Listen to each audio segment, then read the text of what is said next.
Hello and welcome everyone to another episode of Game Vortex. I'm Vitali, and today we're gonna be back talking about consoles, games and so on and so forth. Away from Pokemon Go, I need to add more variety to my channel because it's been just dominating pretty much in the last couple of weeks. So today we're gonna be talking about Nintendo NX. If you probably go back to the history of my videos, you saw one of my first videos when I was talking about the rumors on Nintendo NX. A lot of interesting information has leaked out, and let's talk about it and discuss what is actually happening. Like I predicted before in the first episode, Nintendo NX is actually a hybrid portable console. Basically, describing it like that, it's something of like a screen, like you get a 3DS and a PSP and PS Vita one, but it's got a controllers on the side that clamp onto it. There was a diagram somewhere in the internet, but it doesn't fucking matter anyway.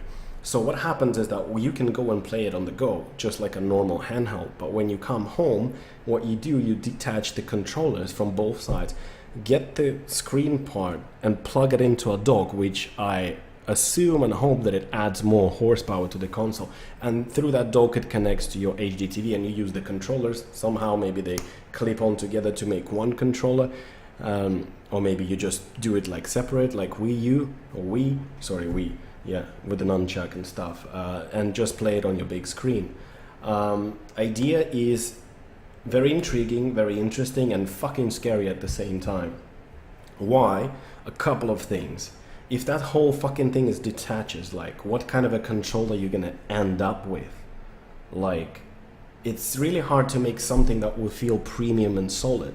It's very easy to make something that will feel flimsy, plasticky and things like that, and like sooner or later it'll probably start to wear down, especially if you're doing it quite often.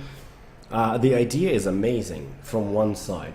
From the bad part is that they're not fucking making an HD, it's an HD console, but they are not making this the best Nintendo console ever. They seem to try to steer away from the competition of Sony and Xbox and do their own thing again. Now, they did their own thing with the Wii, which sold like a hotcakes, but then dropped down dead pretty much a year after. Then the Wii U, which completely fucking failed.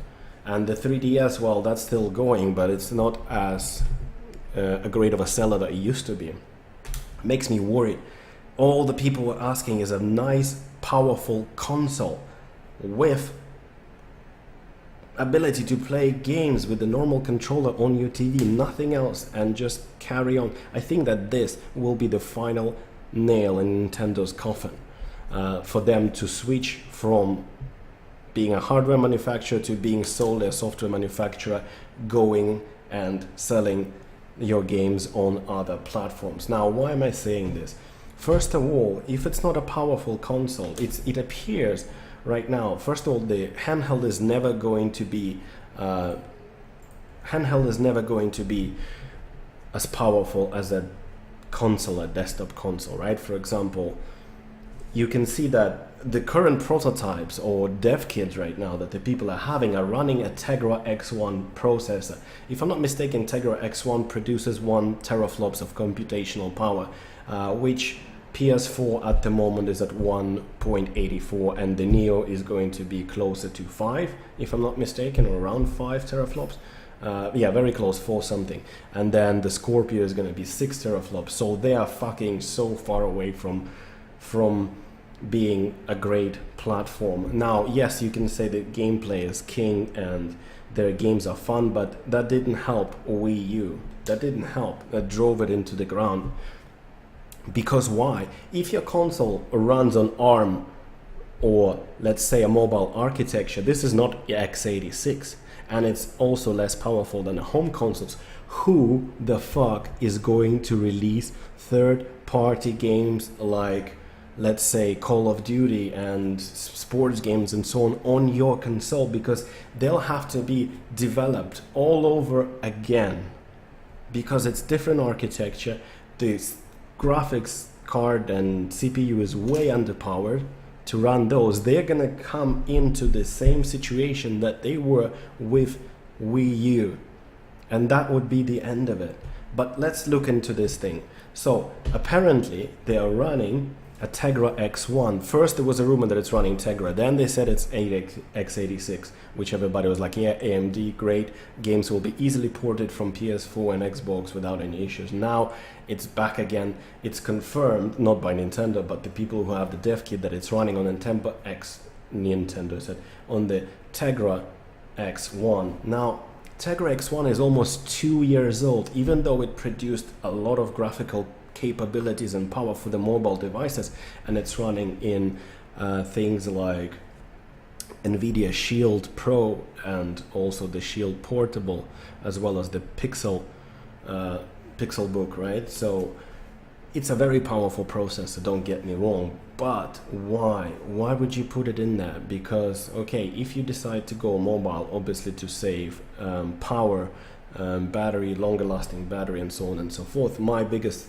question here, why, which I think they're probably not going to do it, because NVIDIA Tegra X2 supposed to be around the corner already, and this article points it out very well, because it's going to be so much more powerful, way more powerful than this. I think that in Tegra X2 will beat PS4 and Xbox in, what I'm saying is like, not the Neo but it will beat the current gen consoles in performance. Why? Because it's gonna be produced on the FinFET, basically 3D transistors, like all the new CPUs, 16 nanometers, and Pascal architecture that is currently featured in GTX 1080 to 1060, 1070, and so on and so forth.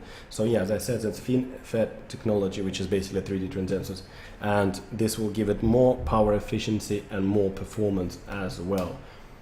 See, the Tegra also comes with 2 NVIDIA's custom designed Project Denver CPU cores, right? As well as 4 ARM Cortex A57 cores. So it will definitely give it a better CPU performance and graphics performance as well, which is essential for this console if it will have any kind of chance to survive on the market. Because the Tegra X2 is very secretive, nothing as far leaked about it apart from some PowerPoint slides.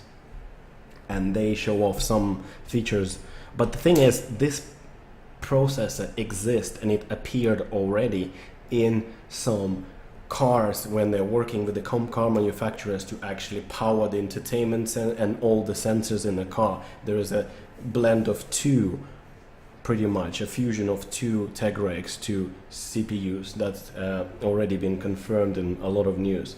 So I think this is the main reason why Nintendo decided to release the console in 2017 instead of 2016. They pushed it away. It was supposed to come out this year, but they pushed it past the holiday season to March, pretty much.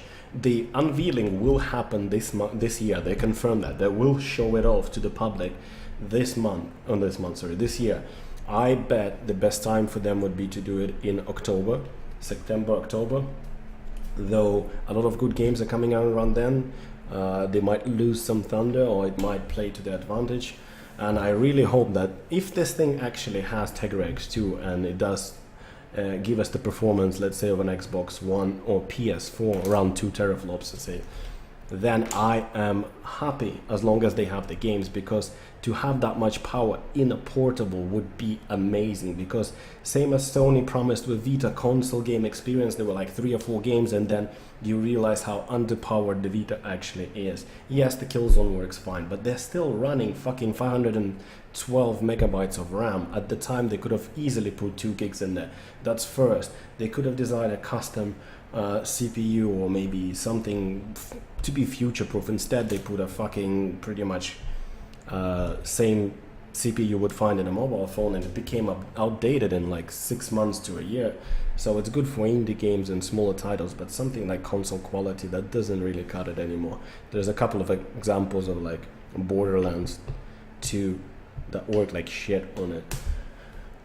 Yeah, so if this will have that much power, let's say, not X1 and Tegra X2, so then I'm all up for it. To have that much power in my portable would be amazing. Now, maybe, just maybe, that's my prediction, they will have something like a Netflix service available for Nintendo games where you can stream them or maybe download and play them with a license. Obviously, somehow, some way, they should be able to figure it out. Because if this fails, they're fucked. They're going back to drawing board, but I don't think they'll have enough money. I don't know if they will want to actually produce any more hardware, because it's fail after fail after fail. And the thing is, they're stubborn as fuck. People tell them what they want, but they say no, we don't want to be like others. We found this new fucking amazing way. Like, it's not about what you found and how amazing it is, it's how you implement it and how you move it forward. Because if there aren't any fucking games apart from another Zelda, another Mario, another Metroid, because it's the same games. Yes, the new story, the new version and stuff, but it's the same. Sometimes people want something fresh, or they want to play with their fucking friends, right? Somebody's playing Call of Duty, oh no, I can't run that because it's not released on the Wii U or something like that, or NX. So this is a fucking big problem for me. So hopefully they'll get that sorted, hopefully. Let's see then, yeah? Let's see. So, yeah, let me see if I can quickly find Nintendo NX. Let's see if I can find it. There was basically a picture of how it's supposed to look. It's, I mean, whatever is here doesn't really show it. It's basically was some kind of a fucking console about this size, but the sides basically separate, and you plug it into the station. I mean, we'll see. I mean, intrigued, yeah, something. At the same time, as much as I just like to play on my PS4, for example, or PC, I just kind of also want something on a portable. Vita, for me, like, it's great. I'm playing Persona 4 Golden right now. It's a very long game. It's an old game as well, and a long one, about 100 hours. I'm only 30 hours in, but Vita failed to grab me. Like, there's a lot of indie games, but sometimes I just want something fucking meaty and great. Well, that's actually a pretty interesting concept. I know this is just a concept, but I mean, that's sort of like it looked like. It was basically like a screen, right? And there's a thing to detach it and put it as well, and there's a controller that clip on the sides. I don't know how the fuck would you, like, if you look at this controllers on the side, like how that monstrosity is gonna separate and then put together and not feel flimsy and solid unless you slide it out. But I don't know. Those fucking thumbsticks looks hideous. I mean, I don't like I like when they stick out. I don't like when they're actually pushed inside, because it gives you, like, especially if your thumbs are big, you're gonna have a problem with that. Yeah, if it was like that, that would have been fucking funny, to be honest. That's like this is really like the NES controller style, like SNES, which I'm actually excited more about the NES Classic than about this. Too bad it doesn't support SD cards like the Genesis does, to side load your own ROMs, which of course they don't want people to do that. But what if they decide to release another one later on down the line? So you have to buy another piece of hardware. You have 3 fucking NESs standing, and you'll have to write with a marker, this one is number 1 with these games, this one is number 2 with these games. Hopefully the SNES Classic will come as well. People are saying PlayStation should do the same. Are you fucking crazy? But how much space do you need to put it? A lot of games weren't big, but they were on the CD drive, so which are like 700 something megs, 750. Some games came out on 4 discs. Unless you found a way to compress them, that's gonna need a lot of flash storage inside. Thank you very much for watching, guys. This is everything I have to say about Nintendo NX today, and I hope you enjoyed the show. Please subscribe to this channel, click the subscribe button below, set a like, comment. Are you excited about the Nintendo NX? Are you excited about the concept? Do you care about the horsepower? Do you think it will affect Nintendo and it's finally gonna drive them into the ground or not? I hope that I'm wrong, and I really hope they succeed. So hopefully, because if their portable will succeed on a large scale, you bet your ass Sony will try to do another Vita, which we all want to happen, to be honest. Even though everybody says it's dead, it's still a great console. So there we go. Thank you very much for watching, and I'll see you in the next episode of Game Vortex.